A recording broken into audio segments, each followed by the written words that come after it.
አሁን እኔ አዲስ አበባ መሃል ላይ ከተማ ላይ አዲስ አበባ በ3 ቀን ትገለበጣለች ብል የአዲስ አበባ ህዝብ ንስሐ ይገባ?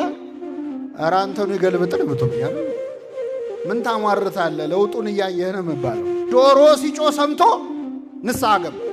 እኛ ስንት ዶሮ ሲጮ ሰምተናል? በበላ ዶሮ የተባሉ ሰባኪያን ናቸው። እኛ ዶሮ ሲጮ የዶሮዎቹን አጫጫህ ቁጭ ብለን እናወዳድራለን። ካህናት ፊት ቀርባችሁ ተበቀሉት፣ ሰይጣንን አዋርዱት፣ የሰራባችሁን ሴራ ተናገሩ።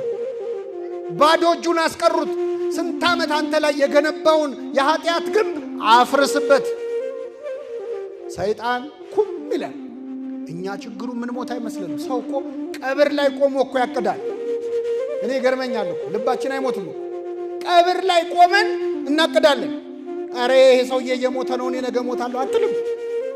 1000 ዓመት አይኖር እንላለን። 100 ዓመት እንኳን አንኖርም። የምን 1000 ዓመት ነው? ለነገሩ ዶሮ ከመጮሁ በፊት ምንድነው ያደርገው? አስተውላችሁ ከሆነ በጠዋት ይነሳና መጀመሪያ ክንፉን ምን ያደርጋል? ያራግፋል። ቆሻሻውን አራግፎ ነው የሚጮኸው። አሁን ዛሬ የምንጮህ ሰባኪያን ያልተሰማ ነው መጀመሪያ ያላራገፍ ነው አቧራ ላያችን ላይ ስላለ።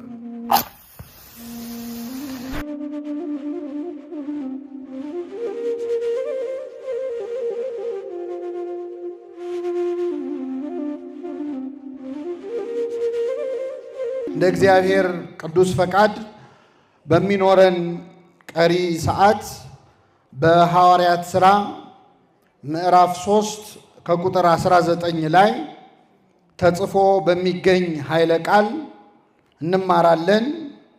የትምህርታችን ርዕስ የሚሆነው የመጽናናት ዘመን እንዲመጣላችሁ ንስሐ ግቡ የሚል ይሆናል።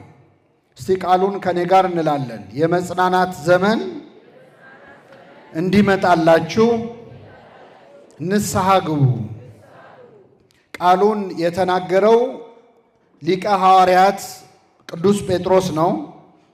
ቅዱስ ጴጥሮስ በሐዋርያት ሥራ ምዕራፍ 3 ላይ በቤተ መቅደስ በሰበከው ስብከት በመጀመሪያ ቀን በዕለተ ጰራቅሊጦስ በአንድ ስብከት 3000 ምዕመናንን አሳምኖ ነበረ። በሁለተኛውም ስብከቱ እንደዚሁ በሺህ የሚቆጠሩ ምዕመናን በአንድ ስብከት ተመልሰዋል።